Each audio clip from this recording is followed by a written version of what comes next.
De afgelopen jaren zijn er natuurlijk heel wat tv-programma's over American muscle cars. En today I'm driving me an American muscle car. Namelijk een Plymouth Roadrunner uit 1968 met een V8 en een handbak. En hoe dat rijdt, daar ga ik je vandaag alles over vertellen. Laten we beginnen.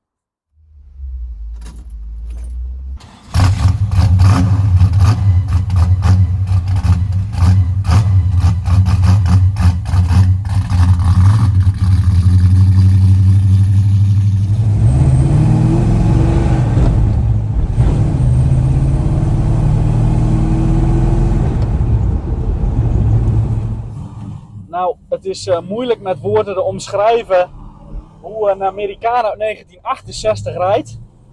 Om jullie even een beeld te geven, in 1968 was de auto van het jaar in Nederland de NSU Ro 80 met een 113 pk wankelmotor. En Peugeot had net de 504 geïntroduceerd, waarvan de zwaarste motor 96 pk had.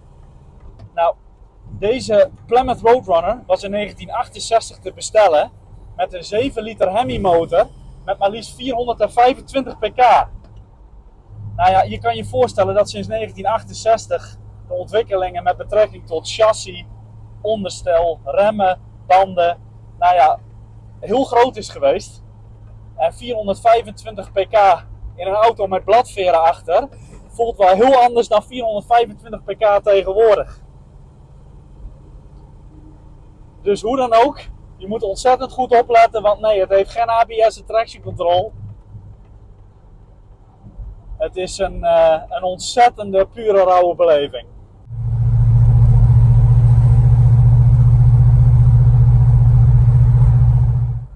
Ja, en het stuurgevoel is toch wel heel erg anders dan een moderne auto. Kijk, ondanks dat alle onderdelen op deze auto gereviseerd zijn, zit nog steeds het originele type stuurhuis erop. En dat betreft een hydraulische stuurbekrachtiging, maar met een Pitman arm systeem. Ja, dat is gewoon helemaal niet precies. Ik moet zeggen, je hebt ontzettend veel speling in het stuur voordat er wat gebeurt. En toch wel heel weinig gevoel met de voorwielen.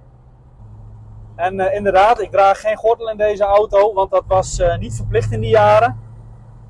Dus ook tegenwoordig nog steeds niet in auto's uit dergelijke bouwjaren. Nou, dan met betrekking tot dat chassis. Deze auto staat op het Chrysler B-platform, welke gebruikt is voor verschillende auto's van Plymouth en Dodge. Onder andere ook de Dodge Charger, die we natuurlijk allemaal kennen uit de originele Dukes of Hazzard serie. En ja, daarmee waren eigenlijk al die auto's redelijk hetzelfde, behalve het ontwerp.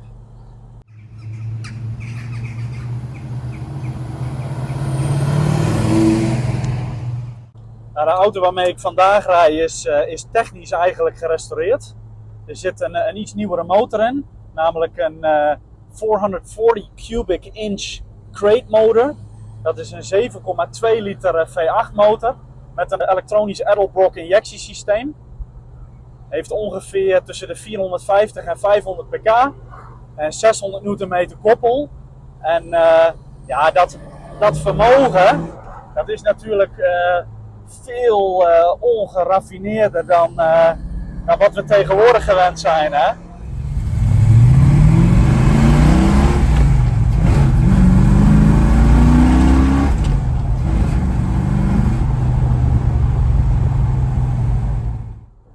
Deze auto's werden origineel geleverd met twee opties. Of een TorqueFlite Automatic, dat was een driebak. Of een 4 versnellingen handbak. Nou, gezien dat deze auto een nieuwe motor heeft gekregen, zit er ook een nieuwe versnellingsbak op. Namelijk een Tremec T56 handbak met 5 versnellingen. Heeft uiteraard alleen achterwielaandrijving en ook een sperdifferentieel om al dat vermogen goed op de weg te houden.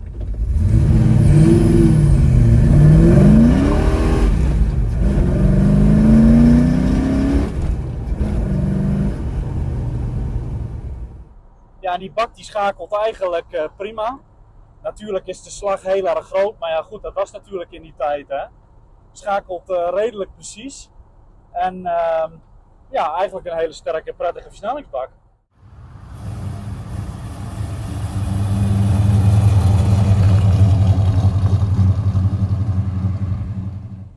Nou, de koppeling voelt ontzettend zwaar.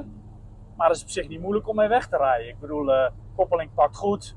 Door al het koppel slaat hij zeker niet af. Dus nee, de zwaarte van de koppeling is even wennen.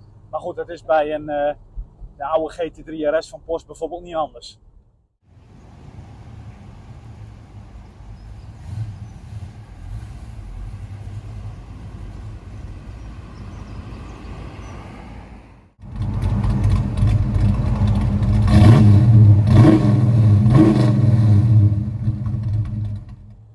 Nou, het onderstel, zoals ik al zei, zit er aan de achterzijde bladveren op. Dat is een koets, alleen natuurlijk wel met een schokdemper. Aan de voorzijde zijn het torsiestaven, ook met een schokdemper. Het zeilt redelijk. Het is niet te vergelijken met een modern onderstel en al helemaal niet met de wat nieuwere auto's tegenwoordig. Maar ja, het past bij de auto. Ik bedoel, het is niet stug, het is best wel comfortabel. Het past bij het karakter van de auto. Ja, de auto is van binnen natuurlijk heel erg ruim. Ik zou gekscherend willen zeggen, zo groot als het appartementje dat ik ooit in Japan had. Ik overdrijf natuurlijk, maar je hebt meer dan genoeg plek om mensen mee te nemen.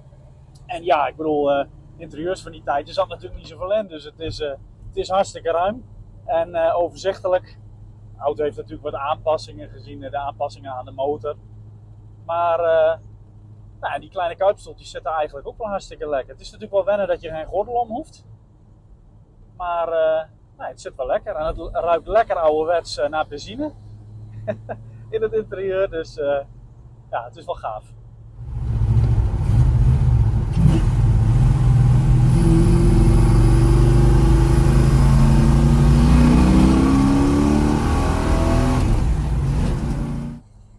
Dan met betrekking tot de remmen. Aan de voorzijde heeft de eigenaar schijfremmen gemonteerd. En aan de achterzijde zitten nog steeds de originele trommelremmen.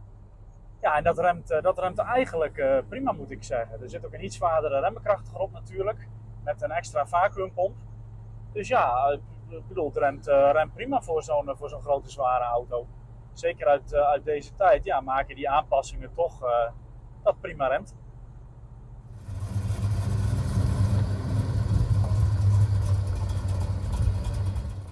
Ja, weet je wat het is met zo'n auto? Je voelt je gewoon ontzettend stoer. Alles is anders in een auto uit zo'n bouwjaar als dit. Zeker omdat het zo'n groot Amerikaan is. Ik bedoel, alles voelt anders. De motor, de remmen, de bak. Het is onbeschrijfelijk. Het voelt heel erg groot.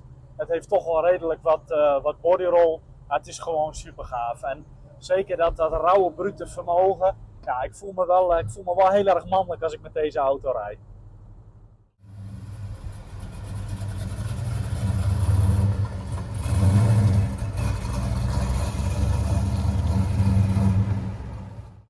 En wat me ook wel opvalt, als je er zo'n half uurtje mee gereden hebt, dan ben je er eigenlijk ook wel heel erg snel aan de grootte van de auto. En het mooie is, het is echt werken. Het is vakmanschap om tromvloeiend te rijden en het meeste uit de auto te halen.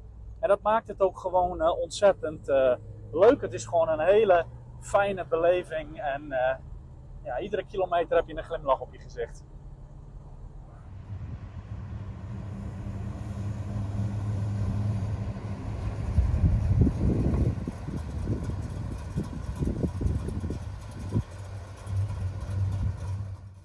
Deze auto heeft natuurlijk een enorm bijzondere rijervaring. Het is een auto gebouwd in een hele andere tijd, zoals ik eerder al aangaf, toen onderstel, remmen, bandentechnologie heel erg anders waren.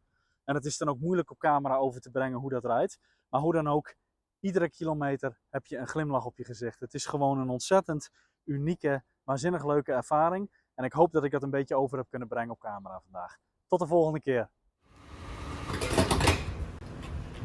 1 op 2 het verbruik.